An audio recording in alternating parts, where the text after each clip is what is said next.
இந்த நாளிலும் தேவன் அவருடைய வார்த்தையை பகிர்ந்து கொள்ளும்படியாக கொடுத்த தருணத்திற்காக நன்றி செலுத்துகிறேன்.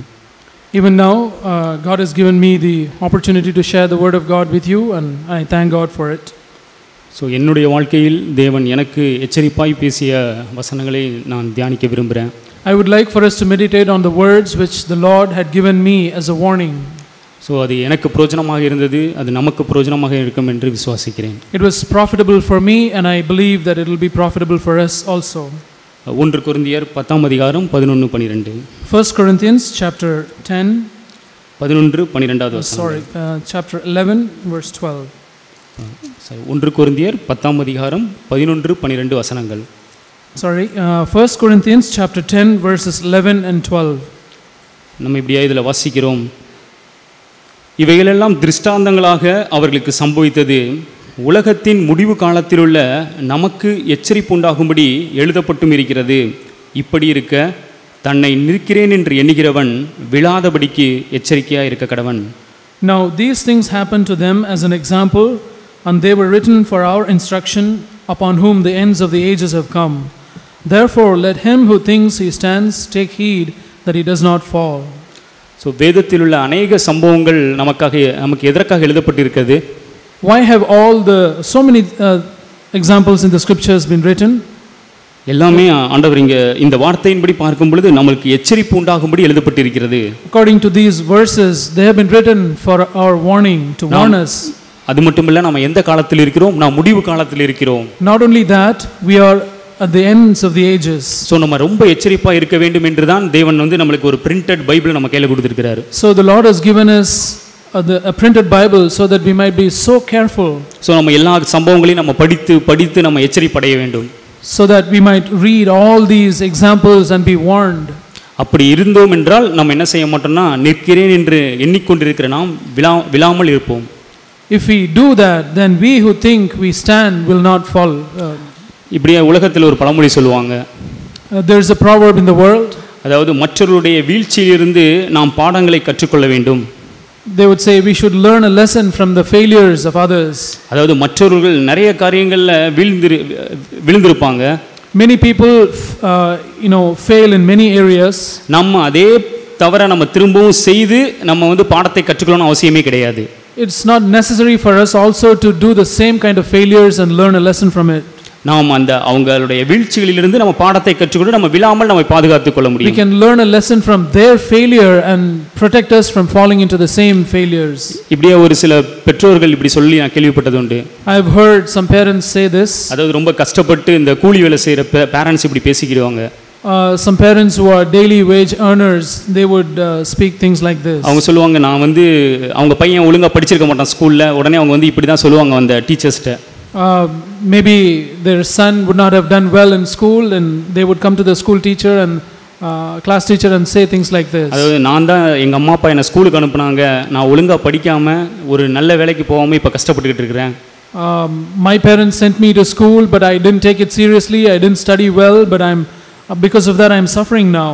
ஆனா என்னுடைய பையனாட்டும் நல்லா படிக்கணும் அப்படினு சொல்லிட்டு தான் அவனை ஸ்கூலுக்கு அனுப்புறேன், அவனும் அதே தப்பு பண்றான்.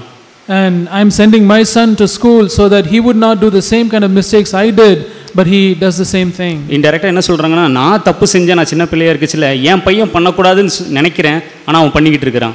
They would say, I did the same mistake of not studying seriously. I don't want my son to do the same thing, but he does it.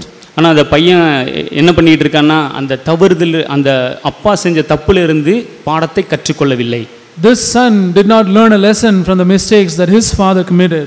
ஒரு சில மேரேஜ் கப்புள்ஸ் இப்படியா பேசிக்கொள்வாங்க. Some married couples would speak to themselves like this. அது இப்படியா சொல்லுவாங்க மத்தவங்க கிட்ட. They would say this to others. அதாவது நான் தேவனுடைய சித்தத்தை சரியாய் அறிந்து என்னுடைய திருமணத்துல டிசிஷன் எடுக்காம விட்டுட்டேன். I did not find God's will correctly in my married life. So அதனால் இப்பொழுது நான் நிறைய பிரச்சனை நான் சந்திச்சுக்கிட்டு இருக்கேன். So I'm facing a lot of problems because of that. அதனால் ஒரு வாலிப பையன் கொஞ்சம் தவறுதலாக ஏதோ லவ் அஃபேரில் மாட்டும் பொழுது இந்த மாதிரி ஒரு எக்ஸாம்பிள் சொல்லுவாங்க அவங்க லைஃப்ல இருந்து. So if a young boy falls into a love affair, these couples would say things like this. So I did a mistake of not finding God's will properly. I am suffering because of that, and you don't do this. இப்போ அந்த வாலிப சகோதரனோ சகோதரியோ என்ன செய்யலனா அந்த திருமணமான அந்த suffer ஆகி கொண்டிருக்கிற அந்த தம்பதியரிடமிருந்து லெசனை கற்றுக்கொள்ளவில்லை. So this young boy or young girl did not learn a lesson from the mistakes of that couple. இல்லை ஒரு சில பேரண்ட்ஸ் இப்படியாய் தங்களுடைய நாங்கள் பிள்ளைங்களை வந்து தெய்வ பக்தியில் வளர்க்க முடியல அப்படின்னு ஒரு பிரதர்ஸ் யார்ட்டும் ஷேர் பண்ணுவாங்க. Or some parents would share with others things like, oh, my children are not following the Lord properly. நான் வந்து சரியா வளர்க்காம விட்டுட்டேன். I did not raise them properly. நான் அவங்க சின்ன வயசா இருக்கச்சலே அவங்களுக்கு நிறைய சொல்லி கொடுத்துருக்கணும், நான் மிஸ் பண்ணிட்டேன். I should have taught them godly things right when they were young, but I missed that opportunity. So இதை கேட்டுக்கிட்டு இருக்கிற இன்னொரு புதிதாய் குழந்தை வைத்திருக்க, அதாவது சின்ன குழந்தை வச்சிருக்கிற பேரண்ட்ஸ் வந்து அதை கேட்டுக்கிட்டு இருக்கிறாங்க. So other parents who are young couples who have little children, they are listening to this thing. அவங்களும் அவங்க பிள்ளைங்களை வந்து சீரியஸா எடுக்கலனா, if they also don't raise their children seriously, அவங்க செய்யற தவறு என்னதென்றால் அந்த வீழ்ச்சியை அடைந்த அந்த பெற்றோர்களிடமிருந்து இவங்க பாடங்களை கற்றுக்கொள்ளவில்லை. The mistake that they do is that they did not learn a lesson from the mistakes of the other couple. இன்னொரு வயது முதிர்ந்தவர்கள் இப்படியே பேசிக்கொள்வாங்க. வயது முதிர்ந்த சகோதர சகோதரி இப்படி சொல்லுவாங்க. sometimes older brothers and sisters would speak something like this. என்ன சொல்லுவாங்கன்னா, நான் வந்து யூத்தா இருக்கச்சல நிறைய டைமை வேஸ்ட் பண்ணிட்டேன், ஒருவேளை நான் அப்போ இன்னும் ஆண்டவருக்காக நிறைய வாழ்ந்திருக்கலாம், நான் மிஸ் பண்ணிட்டேன். They would say something like this, when I was a young person I should have done more for the Lord, I missed that opportunity, now I am old. இப்போ அதை கேட்டுக்கிற ஒரு யூத் வந்து அவனுடைய யூத் லைஃபையும் வேஸ்ட் பண்ணிக்கிட்டு இருக்கிறான்னு வச்சுக்கோங்களேன். So imagine the young person listening to this older person's words, and he is also not taking his young youth carefully. என்ன பண்றோம், அந்த சகோதரனுடைய வீழ்ச்சியிலிருந்து பாடத்தை கற்றுக்கொள்ளவில்லை. They don't learn a lesson from the failure of the older person. So நம்ம இந்த மாதிரி நான் என்னுடைய வாழ்க்கையில் கேட்டிருக்கேன், நீங்களும் நினைத்து பார்த்தீங்கன்னா நிறைய பேர் இந்த மாதிரி அவங்களோட வீழ்ச்சிகளை சொல்லி நம்மளை எச்சரிப்பாங்க. So I can think about my own life, you can think about many areas in your life that we have an opportunity to learn a lesson from others. அவங்க வந்து ஒரு பாரத்தோட சொல்லுவாங்க, நான் தான் இப்படி பண்ணிட்டேன், நீங்க இப்படி பண்ணாதீங்க அப்படின்னு சொல்லுவாங்க. So they would say this with a burden in their heart, I did this mistake, please don't ever do this in your life. அப்பனா ஆண்டவரும் அதே பாரத்தோட தான் இந்த வசனத்துல சொல்றாரு, அவங்களுடைய திஷ்டாந்தங்கள்லாம் எதுக்காக நான் கொடுத்திருக்கேன்னா நீங்க எச்சரிப்பா இருக்கணும். So with the same kind of burden the Lord is warning us, saying, I have given you all these examples so that you would not repeat those mistakes. ஆனா நம்ம திரும்பவும் நம்மளும் அதே தப்பு செய்றோம்னா, but if we do the same kind of mistakes again, நம்மளும் அதே மாதிரி தான் பண்ணிட்டு இருக்கோம். மற்றவருடைய தவறுகளிலிருந்து நம்ம பாடங்களை கற்றுக்கொள்ள விருப்பமில்லாதவர்களா இருக்கிறோம். we are also in the same place of not learning or not willing to learn a lesson from the mistakes of others. So இன்றைக்கு நான் இஸ்ரவேல் ஜனங்களை குறித்து தான் தேவன் அங்க சொல்றாரு, நம்ம இஸ்ரவேல் மக்களுடைய வாழ்க்கையிலிருந்து ஒரு சில பாடங்களை நான் கற்றுக்கொள்ள விரும்புகிறேன். So the Lord is talking about the life of the Israelites and he is warning us through that. Let us also learn a lesson from them. நம்ம எல்லாருக்கும் இந்த சம்பவங்கள் தெரியும். யோசுவா மரித்த பின்பு அந்த நியாயாதிபதிகள் காலத்தில் வந்து இஸ்ரவேல் ஜனங்கள் செல்கிறார்கள். We all know these incidents. After Joshua died, the judges ruled Israel.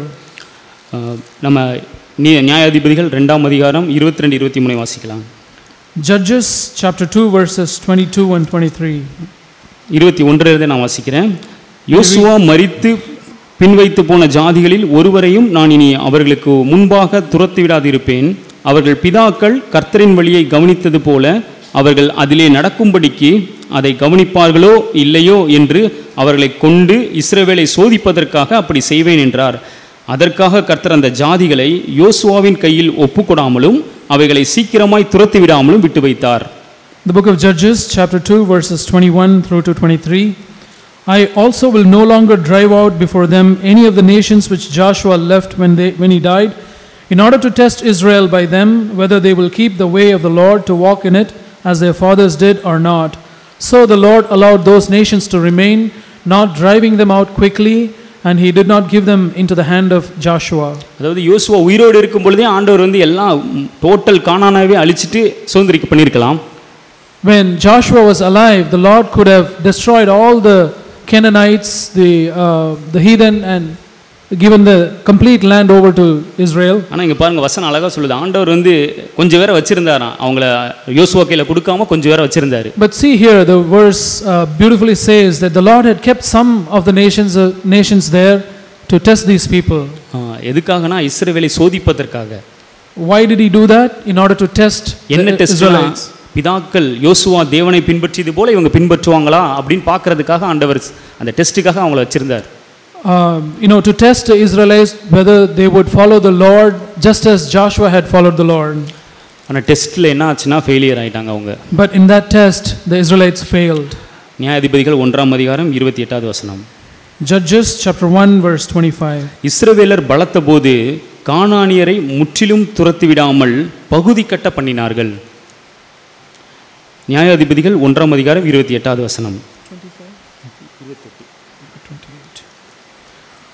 Judges chapter 1 verse 28. It came about when Israel became strong that they put the Canaanites to forced labor, but they did not drive them out completely. தமிழ்ல பகுதி கட்ட பண்ணினார்கள் அப்படின்னு போடப்பட்டிருக்கு. In Tamil there is a phrase. ஆனால் ஆங்கிலத்தில் கரெக்டாக இருக்குது. அவங்கள ஒரு ஃபோர்ஸ்டு லேபர், அதாவது ஒரு கட்டாயப்படுத்தி அவங்கள வேலை வாங்கக்கூடிய ஒரு வேலைக்காரர்கள் மாதிரி வச்சுக்கிட்டாங்க அவங்கள. In English it says they had made them they made them a forced labor, meaning they had kept them as their servants. ஆண்டவர் என்ன சொல்லியிருந்தார்னா இந்த ஜோஷுவாக்கு பிறகு ஒரு ஜெனரேஷன் வரும்.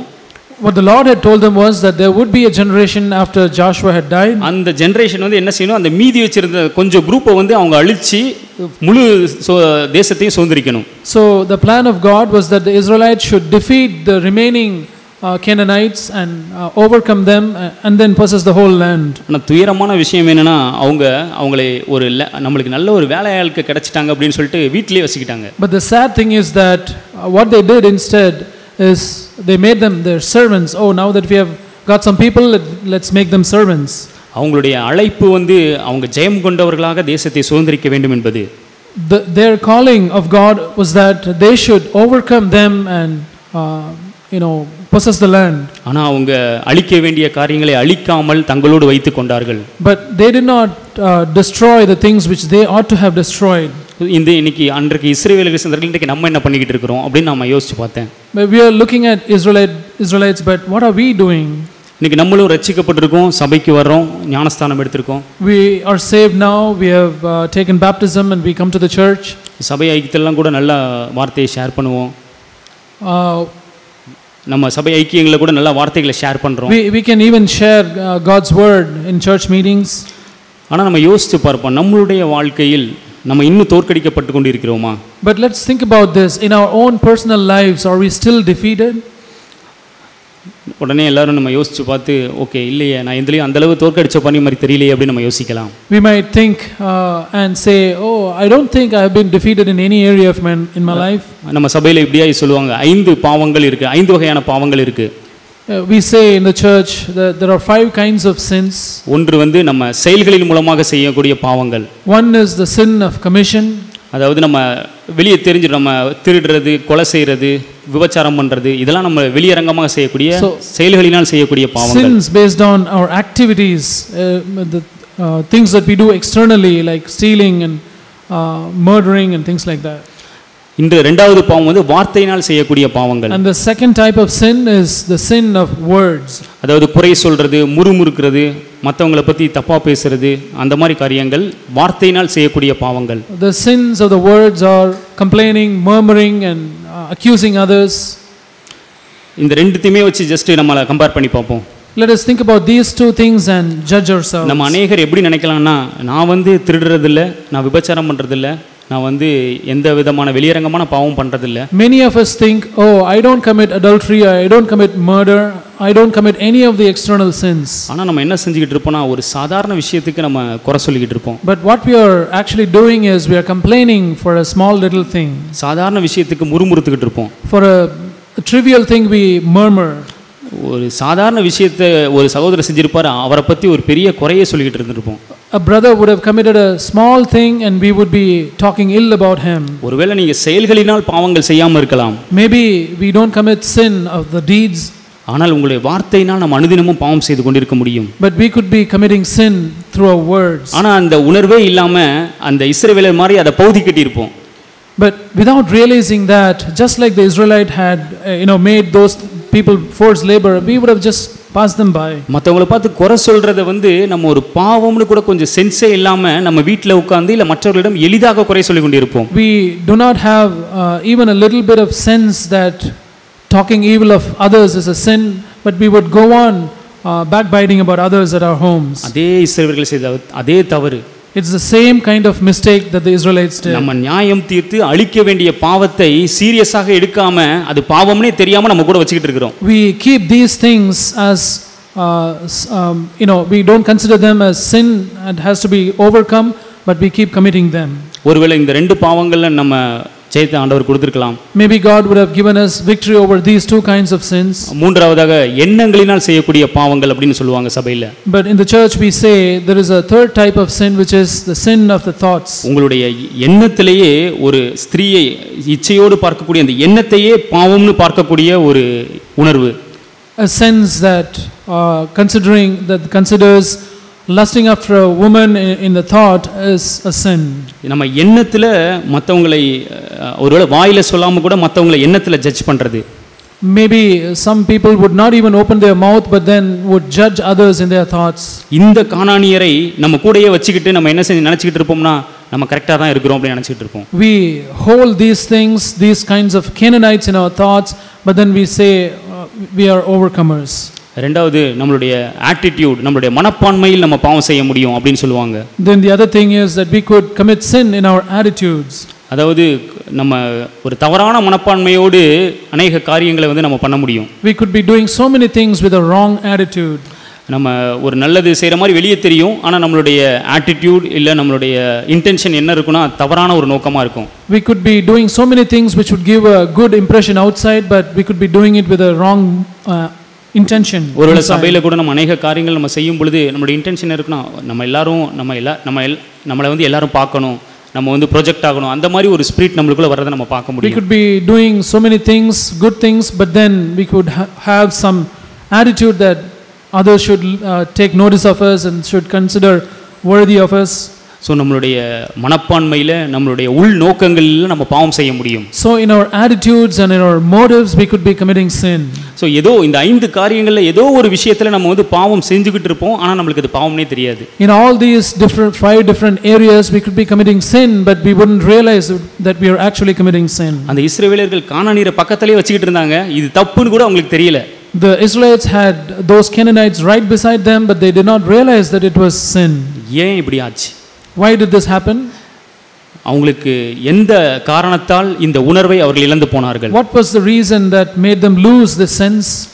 ஏன் நம்மளுடைய வாழ்க்கையில் நாம் அந்த உணர்வை இழந்தோம்? Why is it that we lose that sense in our own life? ஏன் குறை சொல்றது எனக்கு பாவம்னு தெரியல? Why don't we realize that accusing or complaining is a sin? ஏன் மற்றவர்களை நான் வந்து குற்றம் சாட்டுறது குறை சொல்லக்கூடிய காரியம் எனக்கு பாவம் என்று ஏன் அந்த உணர்வு எனக்கு இல்ல? Why is it that I don't have a sense that accusing others is a sin? ஏன் நான் இன்னும் தவறான ஒரு உள்நோக்கத்தோடு காரியங்களை நான் செய்து கொண்டிருக்கிறேன்? Why is it that I keep on committing things with a wrong intention, wrong motives? ஏன் எனக்கு இது பாவம்னு வெளிச்சம் இல்ல? Why do I not have the light that these things are sinful? ஆண்டவர் அதற்கு பதில் சொல்றார். நியாயாதிபதிகள் 2ஆம் அதிகாரம். In Judges chapter 2 the Lord answers to this question. இங்க பாருங்க, ஆண்டவர் தெளிவா சொல்றாரு. 2வது வசனத்தில் இப்படியே சொல்றாரு, நீங்கள் இந்த தேசத்தின் குடிகளோட உடன்படிக்கை பண்ணாமல் அவர்கள் பலிபீடங்கள் இழுத்துவிட கடவீர்கள் என்றும் சொன்னேன், ஆனாலும் என் சொல்லை கேளாதே போனீர்கள், ஏன் இப்படி செய்தீர்கள்? The Lord gives an answer very clearly in Judges chapter 2 verse 2. And as for you, you shall make no covenant with the inhabitants of this land. You shall tear down their altars, but you have not obeyed me. What is this you have done? நம்ம ஆண்டவர் இதை சொன்னாரா அப்படின்னு நமக்கு அடுத்த கேள்வி வரும். We might have this question, did the Lord say this? எப்போ சொன்னாரு? When did he say this? உபாகமம் நம்ம 7ஆம் அதிகாரம் 2வது வசனத்தை எடுத்துக்கொள்வோம். Let's turn to Deuteronomy chapter 7 verse 2. உபாகமம் 7:2ல ஆண்டவர் இங்க அவங்களுக்கு ஒரு பிரமாணமாகவே அதை கொடுத்திருந்தார். In Deuteronomy chapter 7 verse 2 the Lord had made this commandment to them. உன் தேவனாகிய கர்த்தர் அவர்களை உன்னிடத்தில் ஒப்புக் கொடுக்கும் பொழுது அவர்களை முறியடித்து அவர்களை சங்காரம் பண்ண கடவாய், அவர்களுடைய உடன்படிக்கை பண்ணவும் அவர்களுக்கு இரங்கவும் வேண்டாம். And when the Lord your God delivers them before you and you defeat them, then you shall utterly destroy them. You shall make no covenant with them and show no favor to them. இப்போ ஆண்டவர் சொன்னாரான்னு கேள்விக்கு நமக்கு பதில் கிடைச்சிருச்சு. So we have got the answer for the question whether the Lord had really said this. ஆமா, ஆண்டவர் சொன்னாரு. Yes, the Lord did say this. இவங்க எப்படி மறந்தாங்க அப்புறம்? How did they forget? உபாகமம் 31வது அதிகாரம். Deuteronomy chapter 31. ஆண்டவர் இவங்களுக்கு வந்து இன்னொரு முக்கியமான ஒரு இன்ஸ்ட்ரக்ஷன் சொன்னாரு. And the Lord had given an important instruction concerning these people. 31ஆம் அதிகாரம் 9 வசனத்திலிருந்து நான் 13வது வசனம் வரை வாசிக்க விரும்புறேன். Let me read from verse 9 through to 14 of chapter 31. நீங்க நான் வாசிக்கும்போது பொறுமையா அந்த வசனத்தை அப்படியே வாசிச்சிட்டே வாங்க. As I read, you also read, look into your Bible and read. மோசே இந்த நியாயப்பிரமாணத்தை எழுதி அதை கர்த்தருடைய உடன்படிக்கை பெட்டியை சுமக்கிற லேவி புத்திரரான ஆசாரியருக்கும் இஸ்ரவேலுடைய மூப்பர் எல்லாருக்கும் ஒப்புவித்து அவர்களுக்கு கட்டளையிட்டது என்னவென்றால், விடுதலையின் வருஷமாகிய ஒவ்வொரு 7ஆம் வருஷத்தின் முடிவிலே கூடார பண்டிகையில் உன் தேவனாகிய கர்த்தர் தெரிந்து கொள்ளும் ஸ்தானத்தில் இஸ்ரவேல் எல்லாரும் அவருடைய சன்னதியில் சேர்ந்து வந்திருக்கும் பொழுது இந்த நியாய பிரமாணத்தை இஸ்ரவேல் எல்லாரும் கேட்க அவர்களுக்கு முன்பாக வாசிக்க கடவாய். புருஷர்களும் ஸ்திரீகளும் பிள்ளைகளும் உன் வாசல்களில் இருக்கும் அந்நியர்களும் கேட்டு கற்றுக்கொண்டு உங்கள் தேவனாகிய கர்த்தருக்கு பயந்து இந்த நியாயப்பிரமாண வார்த்தைகளின்படி செய்ய கவனமாய் இருக்கும்படிக்கும் அதை அறியாத அவர்கள் பிள்ளைகளும் கேட்டு நீங்கள் யோர்தானை கடந்து சுதந்திரிக்கப் போகிற தேசத்தில் உயிரோடு இருக்கும் நாளெல்லாம் உங்கள் தேவனாகிய கர்த்தருக்கு பயப்பட கற்றுக்கொள்ளும்படிக்கும் ஜனத்தை கூட்டி அதை வாசிக்க வேண்டும் என்றான். So Moses wrote this law and gave it to the priests, the sons of Levi, who carried the ark of the covenant of the Lord, and to all the elders of Israel. Then Moses commanded them, saying, at the end of every 7 years, at the time of the year of the remission of debts, at the feast of booths, when all Israel comes to appear before the Lord your God at the place which he will choose, you shall read this law in front of all Israel in their hearing. Assemble the people, the men and the women and children, and the alien who is in your town, so that they may hear and learn and fear the Lord your God, and be careful to observe all the words of this law. Their children who have not known will hear and learn to fear the Lord your God, as long as you live on the land which you are about to cross the Jordan to possess. இங்கே இந்த ரெண்டு ஃப்ரேஸை நான் வந்து நீங்க கவனித்து பார்க்க வேண்டும் என்று விரும்புகிறேன். I would like for you to pay close attention to a couple of phrases here. என்ன சொல்றாருன்னா, இந்த நியாயப்பிரமாணத்தை நீங்க எல்லாரும் கேட்கும்படி நீங்க வாசிக்க வேண்டும். And he says you should all listen to the law and read them so that everyone will listen to it. அந்த 7வது வருஷத்துல எப்பொழுதுமே என்ன செய்யணும்னா நியாயப்பிரமாணத்தை எடுத்து நீங்க வாசிக்கணும், எல்லாரும் கேட்கணும் அத. So on the 7th year, on a certain day, everyone should listen and people should read and everyone should listen to the law. இப்போ இந்த வசனத்தை பார்த்த உடனே உங்களுக்கு ஆன்சர் கிடைச்சிருக்கும்னு நம்புறேன். So I think you would have gotten the answer now. எப்படி மறந்தார்கள்? How did they forget this instruction? எப்படி அவங்க வந்து இஸ்ரவேல் கானானியர்களை நாம் அழிக்கணும் அப்படினு வந்து தேவன் சொல்லியிருக்காரு, ஆனா இவங்க செய்யல, மறந்துட்டாங்க. So the Lord had commanded Israelites that they should defeat the Canaanites, but they did not do it. They forgot about it. Why did they forget about it? Simple. அவங்க என்ன பண்ணிட்டாங்க, ஆண்டவர் இன்னொன்னு சொன்னாரு, 7ஆம் வருஷத்துல நீ என்ன செய்யணும், நியாயப்பிரமாணத்தை எடுக்கணும், வாசிக்கணும், எல்லாரும் கேட்கணும். The answer is clear. The Lord had told them at the 7th year, all of you should assemble together, read the law, and everyone should hear it. So அவங்க 7வது வருஷம் பண்டிகையும் கொண்டாடல. They did not celebrate the feast of booths. அவங்க வாசிக்கவும் செய்யல. They did not read the law. அதனால அவங்க கேட்கவும் செய்யல. And so they did not listen to the word. அதனால சுத்தமா மறந்துட்டாங்க. So they completely forgot about the instruction of the Lord. கானானியர்களை நம்ம முறியடிக்கணும் அப்படின ஒரு விஷயத்தை மறந்துட்டாங்க. They forgot about the fact that they had to defeat the Canaanites. இது வந்து இஸ்ரவேலுடைய வீழ்ச்சி. This was the failure of Israelites. இன்னைக்கு நம்மளுடைய கையில பிரிண்டட் பைபிள் ஆண்டவர் கொடுத்திருக்கார். So God has given us a printed Bible in our own hands. இப்போ கேள்வி நம்ம கேக்குறோம்ல, எனக்கு ஏன் அந்த விஷயம் வந்து பாவமா என்னுடைய வாழ்க்கையில் இன்னும் தெரியவில்லை? So now a similar question should come to us. Why is it that it doesn't occur to me as these things are sinful? ஏன் இந்த கானானியன் என் வீட்ல இருக்கிறான், ஆனா எனக்கு இது வந்து பாவம்னே எனக்கு ஏன் தெரியல? Why is it that this Canaanite is still living in me, but I don't realize that it is sin? Simple. ஆண்டவர் சொல்லி இருக்கிறாரு அப்படின்னு நம்ம இங்க எழுதி இருக்கிறார் இதெல்லாம் கானானியர் அப்படின்னு எழுதி இருக்கிறார் ஆண்டவர் வேதத்துல. The answer is straightforward. The Lord has written in his word that these are all things of the Canaanites and I should overcome them. முழு வேதாகமத்தையும் அதுக்காக தான் நம்ம கொரிந்தியர்ல வாசிச்ச மாதிரி எச்சரிப்பு உண்டாகும்படி எழுதி கொடுத்திருக்கிறாரு. As we read in 1 Corinthians, the Lord has given this Bible, the whole Bible, so that we might receive warning from them. நம்ம வாசிக்கிறது இல்ல, அதனால உணர்வை பெற்றுக்கொள்ளவில்லை. We don't read God's word, that's why we have not received a sense concerning that. ஏதோ வாசிக்கிறதுனா காலையில எந்திரிச்சு நம்ம இன்னைக்கு ஒரு சாப்டர் படிக்கணும் அந்த மாதிரி நான் சொல்லல. It is not that we should read a chapter a day. நம்ம வேத ஆண்டவரே உம்முடைய வார்த்தை எனக்கு கொடுத்திருக்கீங்க அப்படின்னு அந்த உணர்வோடு கிரமமாய் வாசித்து அவர் என்ன சொல்ல வரார் அப்படின்னு கேட்கிறது. So I'm talking about reading the word, paying much closer attention. Lord, what are you trying to say to me? And with that attitude we should read the word. ஆண்டவரே நான் எப்படி வாழ விரும்புகிறீர்? Lord, how do you want me to live? ஆண்டவரே என் வாழ்க்கையில் உம்மை பிரியப்படுத்தாத என்ன பாவம் நான் இன்னும் செய்து கொண்டிருக்கிறேன்? What is the sins? What are the sins that I am still committing which displease you? ஆண்டவரே உம்முடைய இருதயத்தை துக்கப்படக்கூடிய எந்த காரியம் என் வாழ்க்கையில் இருக்குது? What is the thing that is still in my heart which displeases you? Grieves your heart? ஆண்டவரே நான் இன்னும் உம்மை போல மாற முடியாத மாதிரி என்னென்ன காரியங்கள் என் வாழ்க்கையில இருக்கு ஆண்டவரே? What are the things which are still in my life which I cannot be conformed to your image? நம்ம அப்படி அந்த ஆவியோடு இந்த வேதத்தை எடுத்து வாசிப்போம் என்றால், if we read the word of God with that spirit, உண்மையாகவே உங்கள் வாழ்க்கையில் இருக்கக்கூடிய கானானியரை ஆண்டவரால் காட்ட முடியும். The Lord will surely show the Canaanites that are lurking in your life. அவர்களை காட்டி அவர்களை முறியடிக்க பண்ணவும் தேவனால் செய்ய முடியும். God is able to humble them and make you overcome them. ஆனா நம்ம அதை செய்யறது இல்ல. But we don't do that. ஓசியா 8ஆம் அதிகாரம் 12வது வசனத்தை நம்ம எடுப்போம். Hosea chapter 8. இந்த துயரமான வசனத்தை நம்ம அநேக முறை சபையில கேட்கிறோம். நான் இன்றைக்கும் அதை வாசிக்க விரும்புறேன். It's a sad thing. We have heard this so many times in the church, and I would like to read that today as well. ஓசியா 8ஆம் அதிகாரம் 12வது வசனம். Hosea chapter 8 verse 12.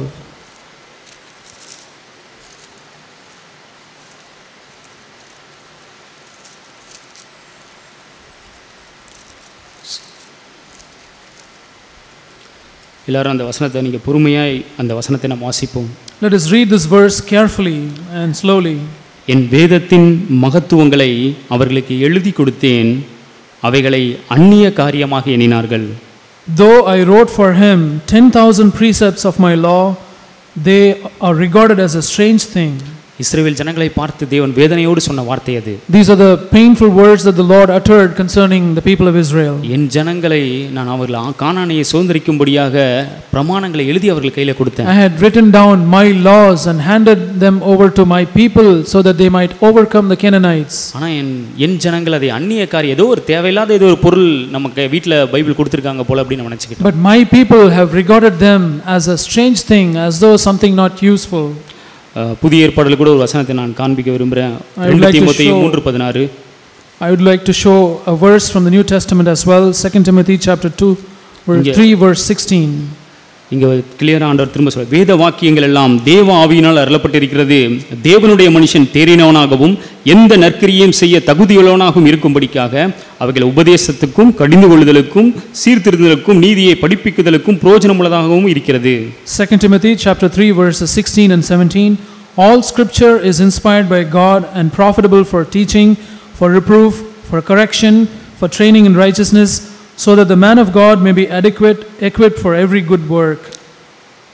சகோதரர்களே, நம்ம கையில ஒரு printed பைபிள் இன்னைக்கு இருக்குதுனா நம்ம அதோட வேல்யூ நம்ம தெரிந்து கொள்வோம். Brothers and sisters, if we have a printed Bible in our hands, let us realize its value.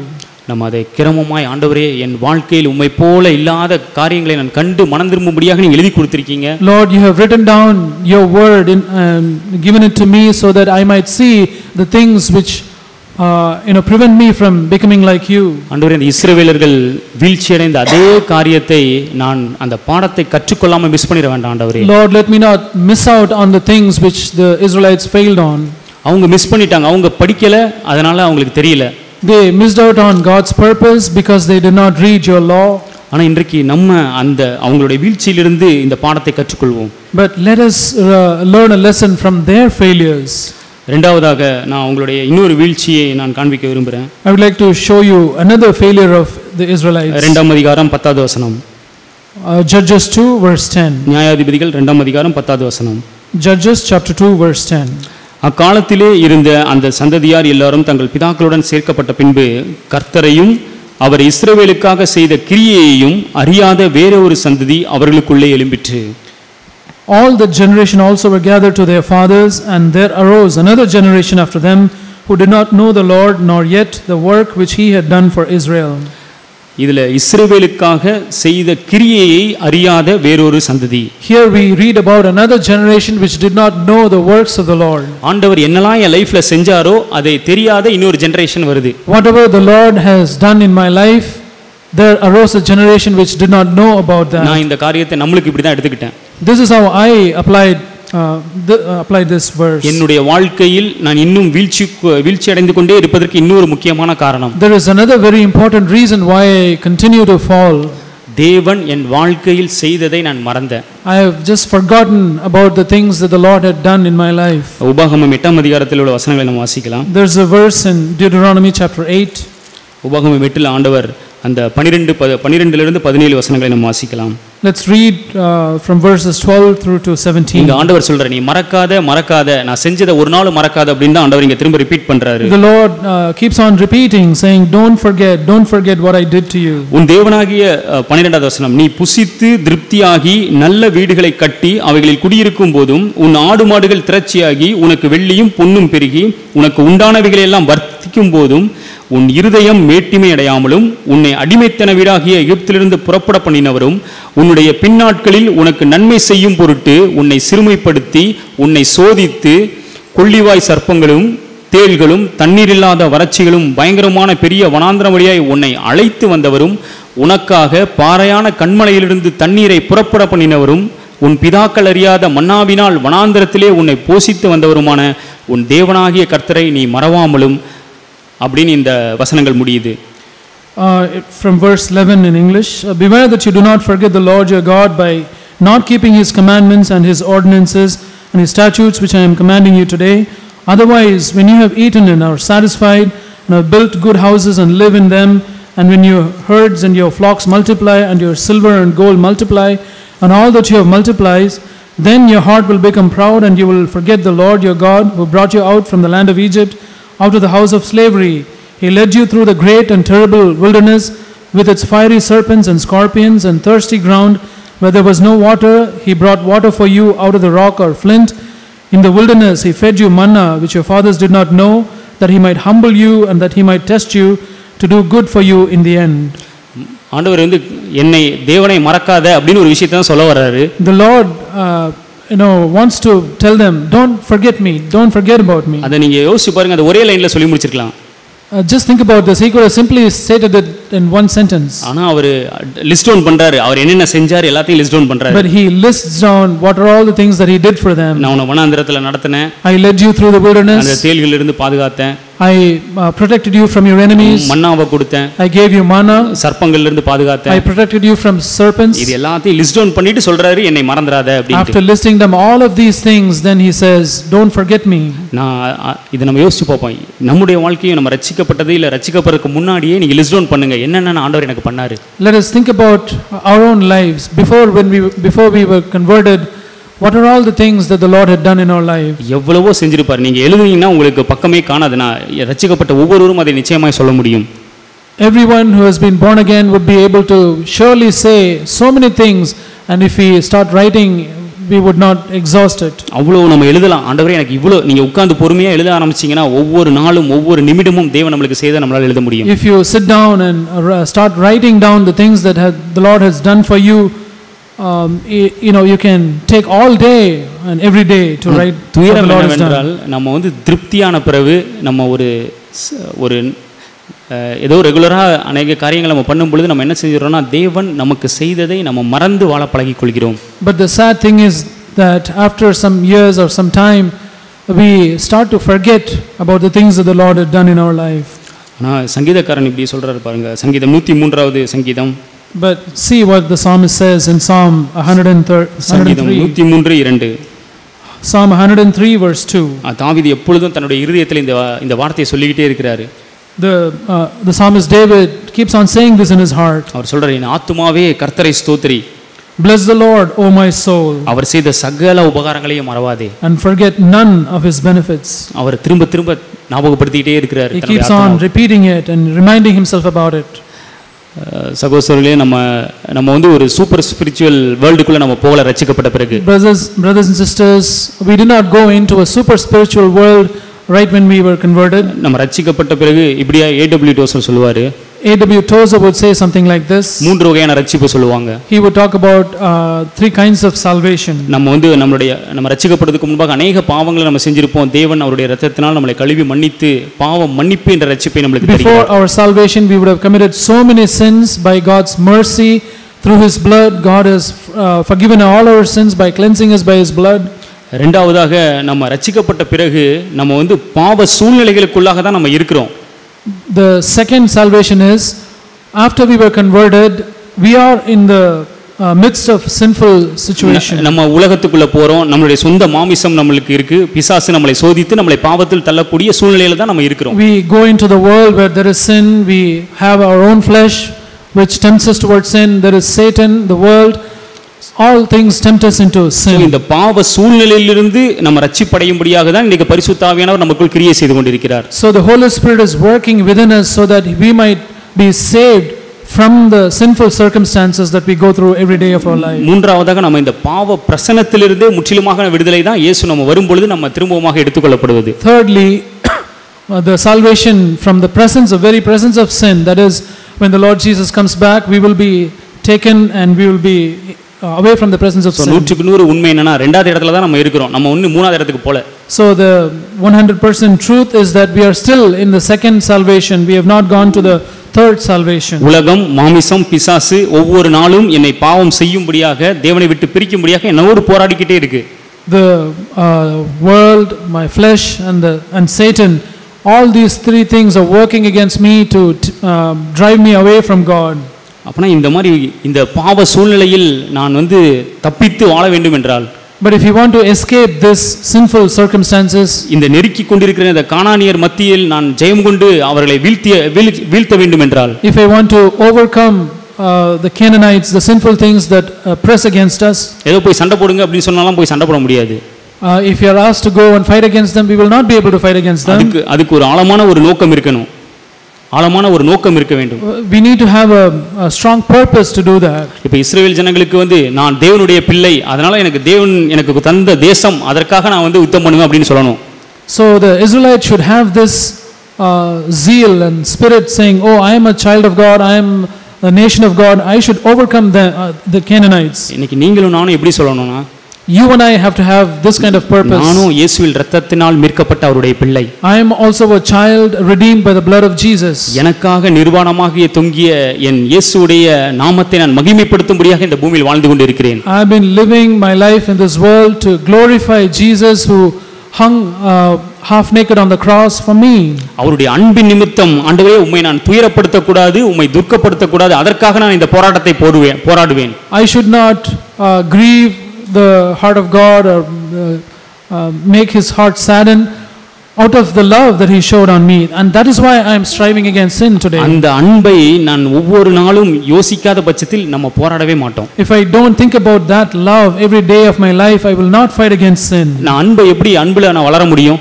How can I grow in God's love? தேவன் எனக்கு என்ன செய்தார் அப்படி நம்ம ஒவ்வொரு நாளும் நினைத்து பார்க்கும் பொழுது நம்ம இருதயம் நன்றியால் நிரம்புகிறது. When we think about what the Lord did in our life in his love, if we think about it every day of our life, then our heart will be filled with the love of God. அந்த அன்பினால், அந்த நன்றி உணர்வினால் நம்ம என்ன செய்ய முடியும்னா அந்த கானானியரை ஜெயிக்க முடியும். Out of that love and out of that gratitude we could overcome the Canaanites. So நீங்க யோசிச்சு பாருங்க, உங்களுடைய லைஃப்ல நம்ம ஏன் இந்த பாவத்துல நான் வீழ்ச்சி அடைந்து கொண்டே இருக்கிறேன்? Just think about this in your own life and ask yourself, why is it that you are still committing that sin? ஒருவேளை இது ஒரு பெரிய காரணமாக இருக்க முடியும். Maybe this could be one of the biggest reasons. ஒவ்வொரு நாளும் தேவன் நமக்கு செய்ததை நினைத்து பார்க்காமல், அவருக்கு நன்றி சொல்லாமல் நாம் நிர்விசாரணையா இருந்திருப்போம்.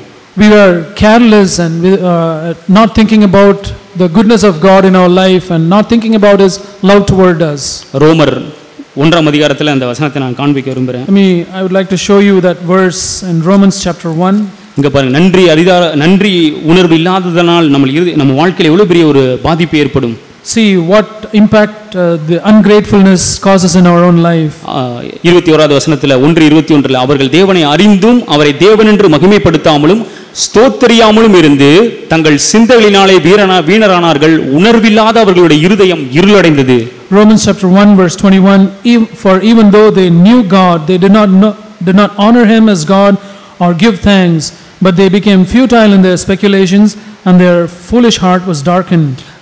சகோதரர்களே, நம்ம எல்லாரும் தேவனை அறிந்திருக்கிறோம். அது எந்த டவுட்டும் இல்ல. Brothers and sisters, we all know God. There's no doubt about that. அவர் நம்மள அப்பாவா அறிந்திருக்கிறோம். We know him as our father. ஆனா காரியம் என்னன்னா, நம்ம வாழ்க்கையில் ஒவ்வொரு நாளும் ஆண்டவரே நீங்க எனக்கு எவ்வளவு காரியங்கள் என் வாழ்க்கையில செஞ்சிருக்கீங்க அப்படின்னு நம்ம நினைத்து நம்ம நினைவுக்கு கொண்டு வந்து அவருக்கு நன்றி செலுத்துவதை நாம் ஒரு ஹேபிட்டா நம்ம லைஃப்ல இல்லாம இருக்கு. But the thing that we need to notice is that thinking about his love and what he did is not in our life, and that's how we have learned to live. So நான் உங்கள் இருதயத்தில் பதிக்க விரும்பக்கூடிய அந்த விஷயம் என்னென்னா, ஒவ்வொரு நாளும் தேவன் நமக்கு செய்ததை நாம் நினைவுக்கு கொண்டு வந்து ஆண்டவரே நீங்கள் இவ்வளோ செஞ்சுருக்கீங்களே நன்றி ஆண்டவரே அப்படின்னு சொல்லும் பொழுது நம்முடைய வாழ்க்கையில் நம்ம பாவத்தை சீரியஸாக பார்க்க ஆரம்பிப்போம். What I would like to impress upon your heart is that when we think about all the Lord has done in our life out of his love, if we think about it and be grateful to him for it and thank the Lord, Lord, you have done so many things and I want to thank you, then that will give us a purpose to overcome the Canaanites which are the sins. தீவிரமாய் பாவத்தை பார்த்து போராடுவோம்.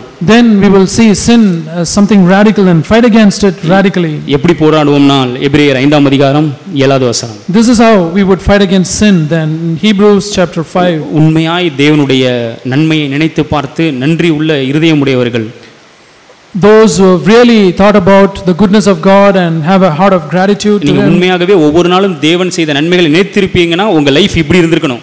If you have really thought about the goodness of God in your life every day of your life, then your life would be like this. 5:7 Hebrews chapter 5 verse 7. அவர் மாமிசத்தில் இருந்த நாட்களில் தம்மை மரணத்திலிருந்து ரட்சிக்க வல்லமையுள்ளவரை நோக்கி பலத்த சத்தத்தோடும் கண்ணீரோடும் விண்ணப்பம் பண்ணி வேண்டுதல் செய்து தமக்கு உண்டான பயமத்தின் நிமித்தம் கேட்கப்பட்டு, in the days of his flesh he offered up both prayers and supplications with loud crying and tears to the one able to save him from death, and he was heard because of his piety. உண்மையாய் தேவனுடைய அன்பை உணர்ந்த ஒரு மனிதன், a person who has really genuinely understood the love of God, அவன் பாவத்தை சீரியஸா பார்க்கறான். he takes sin seriously. அவன் என்னுடைய பாவம் என்னை ரட்சித்த என்னை அன்பு கூர்ந்த என் தேவனை காயப்படுத்துது அப்படின்னு அவன் ஃபீல் பண்றான். He feels that his sin really hurts the Savior who died for him and shed his blood for him. நான் அப்பனா இந்த பாவத்திலிருந்து நான் எப்படி ரட்சிக்கப்படுவேன்?